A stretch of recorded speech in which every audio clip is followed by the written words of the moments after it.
Hello family, so welcome back to our channel. അപ്പൊ ഇന്നത്തെ video എന്ന് പറയുന്നത് ഒരു റിയാക്ഷൻ വീഡിയോ ആണ്. പൊതുവേ ഞാൻ ഇങ്ങനെ റിയാക്ട് ചെയ്യുന്ന ഒരു കൂട്ടത്തിലല്ല വീഡിയോസ് ഒക്കെ എടുത്ത്, പക്ഷെ എനിക്ക് ഇത് റിയാക്ട് ചെയ്യണമെന്ന് തോന്നി. കാരണം ഇപ്പൊ നമ്മൾ റീല് നോക്കുമ്പോഴോ അല്ലെങ്കിൽ ഇൻസ്റ്റാഗ്രാം തുറക്കുമ്പോഴോ അല്ലെങ്കിൽ യൂട്യൂബ് തുറക്കുമ്പോഴോ ദിയ കൃഷ്ണയുടെ ഡെലിവറി വ്ളോഗാണ് ഫുള്ളായിട്ട് കാണുന്നത്.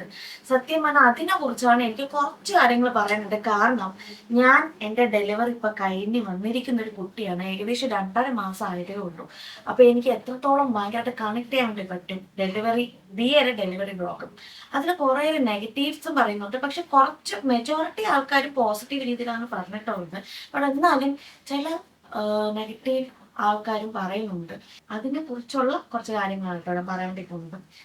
എനിക്ക് ആദ്യം തന്നെ ദിയ കൃഷ്ണയുടെ ഡെലിവറി വ്ളോഗ് കണ്ടപ്പം സത്യം എനിക്ക് അസൂയ തോന്നി. ഫസ്റ്റ് തിങ് വേറൊന്നും കൊണ്ടല്ല, ഫാമിലി സപ്പോർട്ട് അങ്ങനത്തെ കാര്യങ്ങളൊന്നുമില്ല. കാരണം എനിക്ക് നല്ലൊരു ഫാമിലി തന്നെ ദൈവാനുഗ്രഹം തന്നത്. കാരണം എൻ്റെ ഹസ്ബൻഡ് അല്ലെങ്കിൽ എൻ്റെ അമ്മയെല്ലാം എൻ്റെ കൂടെ എപ്പോഴും ഉണ്ടായിരുന്നു. പക്ഷെ ഒരേ ഒരു കാര്യത്തിൽ എനിക്ക് അസൂയ തോന്നുന്ന ഒരു കാര്യം എന്ന് വെച്ചാൽ, ഞാൻ ഒരുപാട് ആഗ്രഹിച്ചിട്ടുണ്ടായിരുന്നു എൻ്റെ ഡെലിവറി ചെയ്യുന്ന ടൈമിൽ, അതായത് ഓപ്പറേഷൻ തിയേറ്ററിൽ എൻ്റെ ഹസ്ബൻഡ് എൻ്റെ അമ്മയാണ് കൂടെ ഉണ്ടാവണമെന്ന്. പക്ഷെ എൻ്റെ ഹോസ്പിറ്റൽക്കാർ അത് അനുവദിച്ചില്ല. അത് എന്തുകൊണ്ടാണ് നമ്മളെ കേരളത്തില് ഈ കേരളത്തിലുള്ള ഹോസ്പിറ്റൽസിൽ പൊതുവെ ഡെലിവറി ടൈമിൽ ഹസ്ബൻഡിനെ അല്ലെങ്കിൽ അമ്മമാരെ അകത്ത് കയറ്റാത്തെന്ന് എനിക്കറിയില്ല. നമുക്ക് കൂടുതലും ആ ടൈമിൽ ഒരുപാട് സപ്പോർട്ട് ആവശ്യമുള്ള ടൈമാണ്.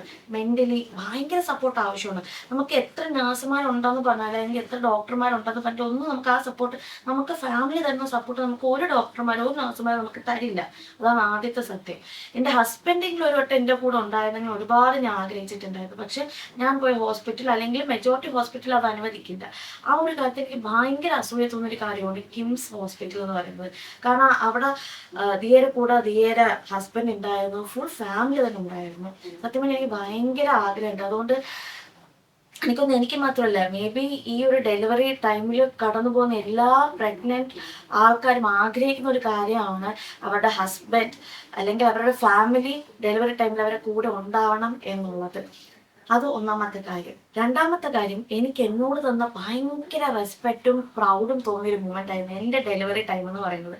കാരണം എനിക്ക് പണ്ട് മുതൽ, തീരെ കുഞ്ഞായിരിക്കുന്ന മുതൽ എനിക്ക് സൂചിയും കാര്യങ്ങളൊക്കെ ഭയങ്കര പേടിയാണ്. ഈവൻ ഞാൻ ഡെലിവറി ടൈമിൽ എൻ്റെ അമ്മയല്ല എൻ്റെ ഹസ്ബൻഡിൽ ഭയങ്കര പേടിച്ച നിമിഷമുണ്ട്. കാരണം ഞാൻ കിടന്ന് ഓടോ എന്നൊക്കെ ഭയങ്കര പേടി ഉണ്ടായിരുന്നു. പക്ഷെ എന്തോ ഞാൻ ഭയങ്കര, എനിക്കൊരു മനക്കട്ടിയും ഭയങ്കര കുറവാണ് ആ ടൈമിൽ. പക്ഷെ എന്തോ ഞാൻ ഭയങ്കര എന്തോ മനസ്സൊക്കെ ധൈര്യപ്പെടുത്തിയിട്ട്, സത്യമാണ്, എനിക്ക് ആ സി സെക്ഷൻ അനസ്തേഷ്യ തന്നപ്പോഴും അത് കഴിഞ്ഞിട്ടുള്ള കുറേ കാര്യങ്ങളുണ്ടായിരുന്നു. സി സെക്ഷൻ വന്നിട്ട് അതൊക്കെ മീൻസ് ആ വ്ളോഗ് കണ്ടപ്പോൾ അയ്യോ ഞാനാണ് ഈ ഒരു കുഞ്ഞിനെ ഇങ്ങനെ ജന്മം നൽകിയത്, എന്നെ കൂട്ടൊക്കെ ഇത്രയൊക്കെ വേദന സഹിച്ച് ജീവിക്കാൻ വേണ്ടി പറ്റില്ല, ഇത്രയും വേദന എനിക്ക് സഹിക്കാൻ വേണ്ടി പറ്റുമല്ലേ എന്നൊരു തോന്നിപ്പോയ ഒരു മൊമെന്റ് ആയിരുന്നു എനിക്ക് ആക്ച്വലി ദിയ കൃഷ്ണയുടെ വീഡിയോ കണ്ടപ്പം. അതുകൊണ്ട് എനിക്ക് എന്നോട് തന്നെ ഭയങ്കര ബഹുമാനം പ്രൗഡ് തോന്നിയിട്ടുണ്ട്. മൂന്നാമത്തെ കാര്യം എന്ന് പറയുന്നത് കുറച്ച് നെഗറ്റീവാണ്. നെഗറ്റീവ് അല്ല, അവർക്ക് വേണ്ടിയുള്ള, ദിയയ്ക്ക് വേണ്ടിയുള്ള നെഗറ്റീവ് അല്ല. അതിൽ ചില കമന്റ് പറയുന്നുണ്ടായിരുന്നു, എന്നാ ഈ നോർമൽ പെയിൻ ഇത്രയും വേദനയാണെങ്കിൽ ഇങ്ങനെ ഈ ഷോ കാണിക്കുന്ന കാട്ടിലും സി സെക്ഷൻ ചെയ്തുകൂടെ എന്നുള്ളൊരു ചോദ്യം. എന്തുകൊണ്ടാണ് നോർമൽ ഡെലിവറി വയ്യെങ്കിൽ സി സെക്ഷൻ ചെയ്തുകൂടെ എന്ന് ചോദിക്കുന്നത്? അതായത് സി സെക്ഷൻകാർക്ക് വേദന ഇല്ലെന്നാണോ നിങ്ങൾ വിചാരിക്കുന്നത്? എന്നാൽ സി സെക്ഷൻ കഴിഞ്ഞവർക്ക് അതിന്റെ വേദന മനസ്സിലാവുള്ളൂ. അതാണ് ആദ്യത്തെ കാര്യം. കാരണം എനിക്ക് 2.5 മാസം ആയതേ ഉള്ളൂ എൻ്റെ ഡെലിവറി കഴിഞ്ഞിട്ട്. ഇപ്പോഴും എനിക്ക് ഭയങ്കര നടുവേദനയാണ്. ഈവൻ ടിൽ നൗ എൻ്റെ സ്റ്റൊമക്ക് ഹീലായിട്ടില്ല. ഞാൻ എൻ്റെ കുഞ്ഞിനെ ഇങ്ങനെ ജീമ്പൂവ പറഞ്ഞല്ല എടുത്തത്. നോർമൽ ഡെലിവറി വെജിനൽ വഴിയാണ് ബേബിനെ കൊണ്ടുവരണമെങ്കിൽ, ബർത്ത് നൽകണമെങ്കിൽ സി സെക്ഷൻകാർക്ക് ആ വയറ് 8 ലെയർ ഓഫ് സ്കിന്ന് കട്ട് ചെയ്തിട്ടാണ് കുഞ്ഞിനെ പുറത്തെടുക്കുന്നത്. ആ 8 ലെയർ ഓഫ് സ്കിൻ ഹീൽ ചെയ്യാൻ തന്നെ എത്ര മീൻസ് ഏകദേശം എനിക്ക് തോന്നുന്നു 1 വർഷമെങ്കിലും എടുക്കും അത് തനി ഹീലായി വരാൻ തന്നെ. നമ്മൾ എന്നിട്ട് ബാക്ക് ടു നോർമൽ സ്റ്റേജിൽ നമ്മൾ ഫിസിക്കലി നമ്മളെ ബോഡി നോർമൽ സ്റ്റേജിലോട്ട് എത്താൻ തന്നെ ഏകദേശം 2 ഇയേഴ്സ് എങ്കിലും ആവും. അതാണ് ആദ്യത്തെ സി സെക്ഷൻകാർ അനുഭവിക്കുന്നത്. രണ്ടാമത്തത്, സി സെക്ഷൻ ചെയ്യുമ്പോൾ നമുക്ക് ആദ്യം അനസ്തേഷ്യ തരും. ഈ അനസ്തേഷ്യ, സ്പൈനൽ അനസ്തേഷ്യ എന്ന് പറയുന്നത് വേദനയാണ്. നമുക്ക് സ്പൈനൽ അനസ്തേഷ്യ തരണം തന്നെ ഇങ്ങനെ ഒരു സാധനം കയറണ പോലെയാണ്. അത് ഭയങ്കര ഒരു വേദനയാണ്. അത് കഴിഞ്ഞിട്ട് നമുക്ക് ആ ടൈമിൽ, ഈ ഡെലിവറി ടൈമിൽ സത്യം പറഞ്ഞാൽ ഒന്നും അറിയില്ല, കീറുന്നതും അറിയില്ല, സത്യമാണ്. പക്ഷെ അത് കഴിഞ്ഞിട്ടുള്ളൊരു സ്റ്റേജ് ഉണ്ട്. ഈ സ്പൈനൽ അനസ്തീഷ്യ കാരണമാണ് നമ്മൾ ആ ടൈമിൽ ഡെലിവറി, അതായത് കുഞ്ഞ് പുറത്തെടുക്കുമ്പോൾ നമുക്ക് വേദന ഒന്നും അറിയാത്തത്. പക്ഷേ ഈ അനസ്തീഷ്യയൊക്കെ ഈ അനസ്തീഷ്യയുടെ എഫക്റ്റ് ഒക്കെ ഒന്ന് പോയി കഴിയുമ്പോൾ ഒരു അടുത്തൊരു സ്റ്റേജ് ഉണ്ടല്ലോ, ആ ടൈം എന്ന് പറഞ്ഞത് എൻ്റെ പൊന്നി വല്ലാത്തൊരു പെയിൻ എന്ന് പറഞ്ഞ പെയിനാണ്. ഫസ്റ്റ് വൺ ഷിവറിങ് നമുക്ക് വരും. എത്ര പേർക്ക് ഷിവറിങ് വന്നിട്ടുണ്ടെന്ന് അറിയില്ല, എനിക്ക് ഷിവറിങ് വന്നിട്ടുണ്ട്. എൻ്റെ പൊന്നി, ഈ തല തൊട്ട് കാല് വരെ ഇങ്ങനെ ജന്നി കണക്കാണ് ചെയ്തുകൊണ്ടിരിക്കുന്നത്. നമുക്ക് ഒരിക്കലും നമ്മളെ ബോഡി കൺട്രോൾ ചെയ്യാൻ വേണ്ടി പറ്റില്ല. അത് എത്രയോ മണിക്കൂറാണ് എനിക്ക് നീണ്ടുന്നത്. എനിക്ക് ഏകദേശം 3 ഡോസേജ് ഓഫ് ട്രിപ്പ്, അതായത് ഈ ഒരു ഷിവറിങ് മാറാനായിട്ടുള്ള ട്രിപ്പ് തന്നിട്ട് പോലും എനിക്ക് പേഴ്സണലി മാറില്ല. എന്നിട്ട് 4ാമത്തതിലാണ് മാറിയത്. എത്രയോ മണിക്കൂർ എനിക്ക് എടുത്തു, ഏകദേശം 4-5 മണിക്കൂർ എടുത്തു എൻ്റെ ഷിവറിങ് മാറാൻ തന്നെ. അത് കഴിഞ്ഞിട്ട് എനിക്ക് പനി വന്നു. ഈ ഷിവറിങ് പ്ലസ് പനി നമുക്ക് ആലോചിക്കാൻ പോലും പറ്റാത്തൊരിതായിരിക്കും. ഏറ്റവും എന്ന് പറയാൻ, നമ്മൾ ഈ അടുത്ത ദിവസം നടക്കുന്നു, സി സെക്ഷൻ കഴിഞ്ഞിട്ട് ഒരു ഫസ്റ്റ് നടത്തമുണ്ട്. എൻ്റെ പൊട്ടി, നമ്മൾ ഈ നാടികളൊക്കെ ഇങ്ങനെ ഇതാവണ പോലെയൊക്കെ നമുക്ക് തോന്നുന്നു. നമുക്ക് നടക്കാനേ പറ്റില്ല. നമ്മളെ വയറൊക്കെ ഭയങ്കര വേദന എടുക്കും. നമുക്ക് കാലൊന്നും ബാലൻസ് കിട്ടില്ല. നടക്കാൻ വേണ്ടി നമ്മൾ കട്ടിലിൽ നിന്ന് എണീക്കുമല്ലോ, എണീക്കാനേ പറ്റൂ. നമുക്ക് ഒരാളുടെ സഹായം ഇല്ലാതെ നമുക്ക് എണീക്കാൻ പറ്റില്ല. എണീക്കുമ്പോൾ നമ്മൾ ഈ വയറൊക്കെ ഇങ്ങനെ കയറി ഇപ്പോൾ അത് അനുഭവിച്ചവർക്ക് മാത്രമേ ആ വേദന സത്യം പറഞ്ഞാൽ അറിയുള്ളൂ. നമുക്ക് നമ്മളെ ഭാവി നേരെ പോലും ഒന്ന് എടുക്കാൻ പോലും പറ്റൂല.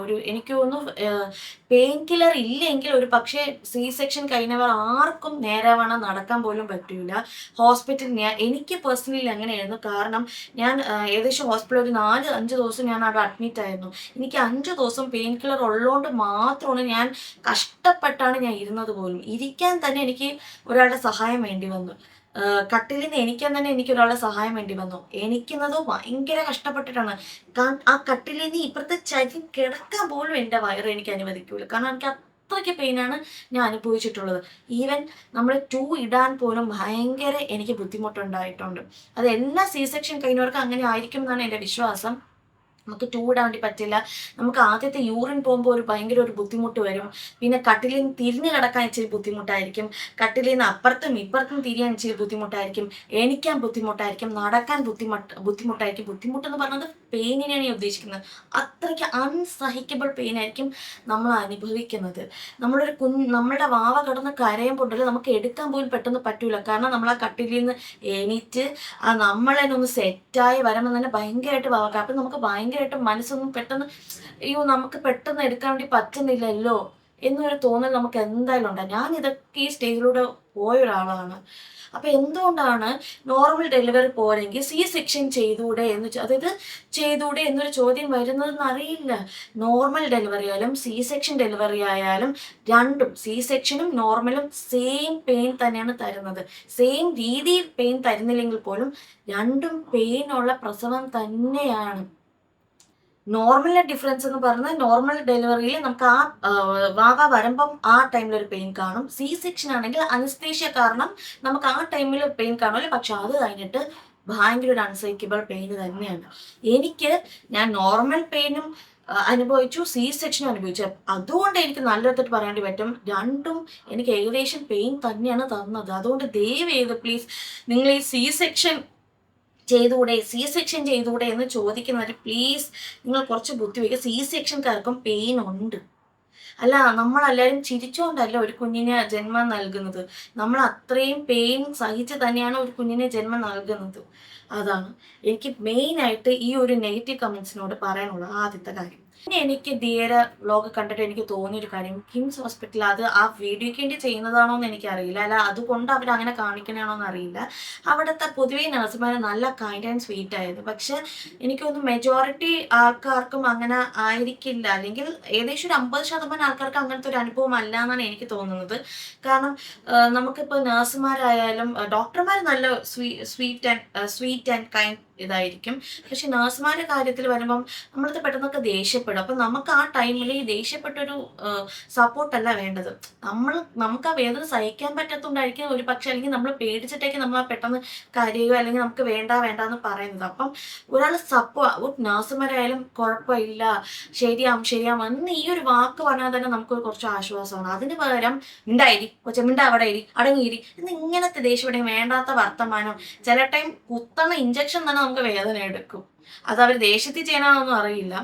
അങ്ങനെയൊക്കെ വരും. അപ്പൊ അതുകൊണ്ട് ഈ നഴ്സുമാരും കൂടെ ഒന്ന് ശ്രദ്ധിച്ചാൽ കൊള്ളായിരിക്കും. കാരണം നമ്മൾക്കും കുറച്ച് പരിഗണനയൊക്കെ തരാം. കാരണം നമുക്ക് എന്തായാലും ഫാമിലി ആൾക്കാർ നിങ്ങളെ കയറ്റി വിടുന്നില്ല. അപ്പം നമ്മൾ ഡെലിവറി ചെയ്യുന്ന ടൈമിൽ നിങ്ങളെ മാത്രമേ നമ്മൾ കാണുന്നുള്ളൂ. അപ്പം നിങ്ങൾക്കും അത്യാവശ്യം നഴ്സുമാർക്ക് പോലും നമുക്ക് കുറച്ച് ഒരു നല്ല രീതിയിലൊക്കെ കുറച്ചിങ്ങനെ സ്വീറ്റ് ആൻഡ് ജസ്റ്റർ ടൈപ്പിലുള്ള വർത്തമാനങ്ങളൊക്കെ പറഞ്ഞാൽ അത്യാവശ്യം നമുക്കും കുറച്ച് മനസ്സിനൊരു സുഖം കിട്ടുകയും ചെയ്യും, ഒരു നല്ല സപ്പോർട്ടും കിട്ടും.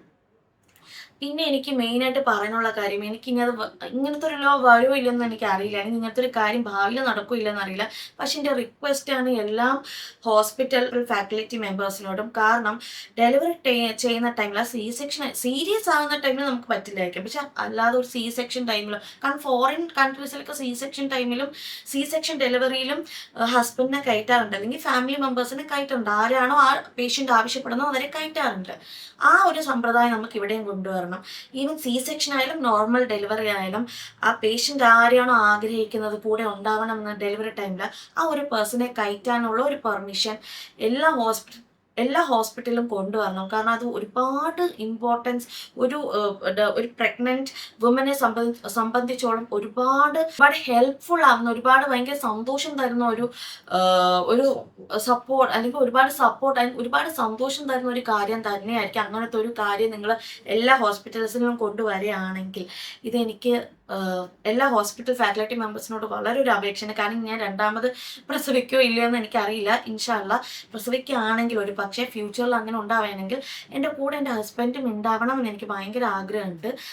ഞാൻ പോകുന്ന ഹോസ്പിറ്റൽ ഇനി അടുത്തത് ഇതേപോലെ ആണോ എന്നല്ല, പക്ഷെ അങ്ങനെയാണെങ്കിൽ ഉണ്ടാവണം എന്നുണ്ട്. സോ ഇതാണ് ആക്ച്വലി ഞാൻ ദിയ കൃഷ്ണയുടെ വ്ളോഗ് കണ്ടപ്പോൾ എനിക്ക് പറയാനുള്ള കുറച്ച് കാര്യങ്ങൾ. പിന്നെ പ്ലീസ് നിങ്ങൾ നെഗറ്റീവ് പറയുന്നത് നിർത്തണം. കാരണം എനിക്കതിൽ കുറച്ച് പേർക്ക് ആ ഒരു ഡെലിവറി വ്ളോഗ് ഭയങ്കര വൾഗാരിറ്റി ആയിട്ട് തോന്നി. പക്ഷെ എനിക്കതിൽ ഒരു വൾഗാരിറ്റിയും തോന്നിയില്ല. അത് എന്തുകൊണ്ടാന്ന് ചോദിച്ചാൽ മേ ബി ഞാൻ ആ ഒരു സിറ്റുവേഷനിൽ കടന്നു പോയോണ്ടായിരിക്കാം. അത് മാത്രമല്ല, ഒരു അമ്മമാർക്ക് അങ്ങ് ആ ഒരു വ്ളോഗ് കാണുമ്പോൾ അങ്ങനെ വൾഗാരിറ്റി തോന്നില്ല. നമ്മൾ ഡ്രസ്സ് ഇല്ലാതെ ഒന്നും അല്ലല്ലോ ഇരിക്കുന്നത്. ഒരാളുടെ ഒരു ഡെലിവറി കാര്യമാണ് അത് കാണിക്കുന്നത്. അതിൽ എന്ത് വൾഗാരിറ്റിയാണ് ഉള്ളതെന്ന് എനിക്ക് മനസ്സിലായിട്ടില്ല. അതൊന്ന് please people do grow up.